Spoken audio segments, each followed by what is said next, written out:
Assalomu alaykum hurmatli abituriyentlar. Bugungi darsimiz past perfect continuous ekan. Past o'tgan, perfect tugallangan, continuous davom etgan degan zamondan ketar ekan. Bu mavzuda nimalarni o'rganib chiqamiz desa, demak, yasalishini, ishlatilishini va shunga doir kalt so'zlar o'rganib chiqar ekanmiz. Qani kelinglar sizlar bilan birgalikda endi yasalishni ko'rib chiqaylik. Pozitiv yasalishiga e'tibor beramiz. Pozitiv yasalishida demakki subject pronounga had qo'yiladi, haddan keyin bindan keyin fe'lning ing formasi qo'yilar ekan. Birinchi shaxsga e'tibor bering. I had been writing. Ikkinchi shaxsda you had been writing. Uchinchi shaxsga e'tibor bering. He, she had been writing bo'lar ekan. Ko'plikda barcha shaxslarga nisbatan we userlarga nisbatan had been writing qo'yilar ekan. Negativ formasiga to'xtalamiz. Negativ formasida demakki subject pronounimizga had, haddan keyin notdan keyin been fe'lni ing formasi qo'yilar ekan. Birinchi shaxsga e'tibor bering.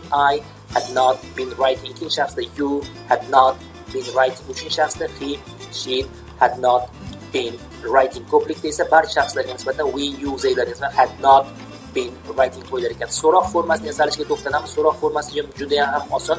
Subject pronoundan oldin hadni chiqaramiz ekan. Had subject pronoun been ing formasi qo'yilar ekan. Birinchi shaxsga e'tibor bering. Had I been writing. Ikkinchi shaxsda had you been writing. Uchinchi shaxsda esa had he, she been writing.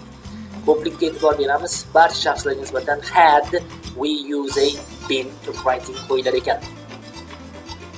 Endi ishlatilishiga to'xtalamiz. Ishlatilishning birinchi qoidasi. Demakki, davr chiqchasi berilgan kelasi zamon, hozirgi zamon, o'tgan zamonda olamiz. O'tgan zamonda ma'lum bir davrni olib turib, mana shu davrda biron bitta alomat ko'ramiz. Inglizchasiga evidence bo'lar ekan. Evidence. Bu alomat bo'lishidan oldin biron bitta harakat sodir bo'lgan va bu harakat davomli sodir bo'lgan ekan. Davomli sodir bo'lgan harakatni demak o'tgan zamonda natijasi ko'rinib turgan ekan. O'tmishdagi alomatga qarab undan oldingi davom etgan harakatga nisbatan ishlatilar ekan. Action stopping just before the past moment ekan. Keyingi shunga to'xtalib o'tamiz. Example-ga to'xtalamiz. Birinchi example demakki davr chiqchasi berilgan kelasi zamon, hozirgi zamon, o'tgan zamon. Pastda demak alomatga qarab turib the ground was wet. Wet demak alomat ekan. Demakki yer ho'l bo'lishidan oldin nima bo'lgan? Undan oldin demakki it had been raining, yomg'ir yog'gan ekan. Shunga asoslanib turib biz bu yomg'ir qoidasi desak bo'lar ekan. Ikkinchi misolga to'xtalamiz. He was tired. Tired charchagan ekan. Charchagan bu alomat ekan. Charchashdan oldin nima qilgan? He had been working all day. U kun bo'yi ishlagan ekan. Uchinchi misolga to'xtalamiz. You were out of breath. Out of breath alomat ekan. Hansirab turgan ekan. Hansirab turishdan oldin nima qilgan? Had you been running. Yurdingmi deyotgan ekan. E'tiborli jihatga to'xtalamiz. Yomg'ir qoidasi. Birinchi qoida, harakat o'tmishdagi davrgacha tugagan bo'ladi va uning alomatlari ko'rinadi. Misol uchun the ground was wet alomat ekan. Nima uchun wet bo'lgan? Chunki undan oldin it had been raining. E'tiborli jihat, harakat o'tmishdagi davrgacha tugagan bo'ladi. Demak, yomg'ir yog'ish harakati tugagan va uni alomatlari ko'rinib turgan ekan. Yomg'ir yog'ish harakati tugab turib, yer ho'l bo'lgan ekan. Ikkinchi e'tiborli jihatga to'xtalamiz.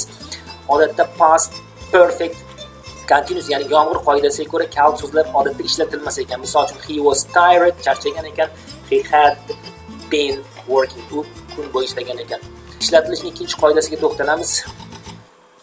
Davr chiqchasi berilgan kelasi zamon, hozirgi zamon, past zamonda, o'tgan zamonda ma'lum bir vaqtni olamiz. Bu vaqtdan oldin biron bitta harakat sodir bo'lib, shungacha davom etgan bo'lsa ishlatar ekanmiz va bu harakat ikki xil bo'lar ekan. Ya'ni uslubsiz harakat 1-8 soatgacha davom etadi, uslubsiz davom etadi. Ikkinchisi esa uslubli harakat, ya'ni 1-2 kundan ko'p davom etar ekan. Ishlatilishini demakki uslubli o'tgan zamonda ma'lum bir davrni olamiz. Undan oldin biron bitta harakat boshlanib, shungacha davom etgan bo'lar ekan. Bu davom etgan harakat uslubsiz harakat bo'lar ekan, 1-8 soatgacha bo'ladi. Birinchi misolga to'xtalamiz. Birinchi misolda when you saw us, siz bizni ko'rganingizda we had been running for 2 hours. 2 soatdan beri yugurayotgan ekanmiz. Ikkinchi misolga to'xtalamiz. Before she went out, u tashqariga chiqdi, lekin tashqariga chiqishdan oldin she had been doing homework all evening. Endi davr chizig'iga e'tibor bering. Kelasi zamon, hozirgi zamon, o'tgan zamonda ma'lum bir vaqtni olamiz. O'tgan zamon undan oldin biron bitta harakat boshlanib, shungacha davom etgan bo'lar ekan va bu harakat uslubli harakat ham bo'lishi mumkin ekan. Ya'ni 1 kundan ko'p bo'lishi mumkin. Ya'ni oy bo'lishi mumkin, yil bo'lishi mumkin, hafta bo'lishi mumkin va hokazo. Birinchi misolga e'tibor bering. Before he resigned, u ishdan iste'foga chiqdi, ishdan chiqib ketdi. Lekin ishdan iste'foga chiqishdan oldin he had been working for 20 years. 20 yil ishlagan ekan. 20 yil ishlaganligi uslubli harakat, chunki orada 30 ga ham chiqqan ekan.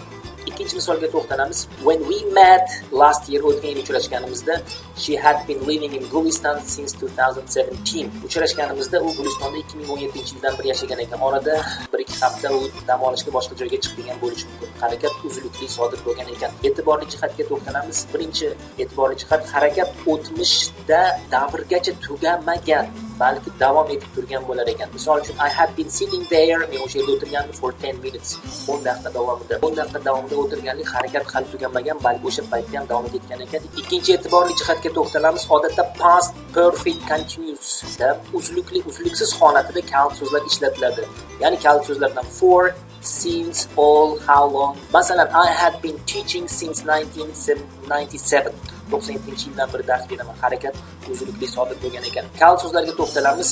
Eng ko'p ishlatilgan kalit so'zlardan birinchisi for ekan. For a day, for a week, for a month, for e'tibor bersangiz a artikli ishlatilar ekan. Yoki for ko'prikdagi birikmalar bilan kelishi mumkin. For 2 days, for 2 weeks, for 2 months, 2 o'rniga 3, 4, 5 qo'yishimiz mumkin ekan. Keyingi kalit so'zimiz since ekan. Since Monday, since April, since 2017.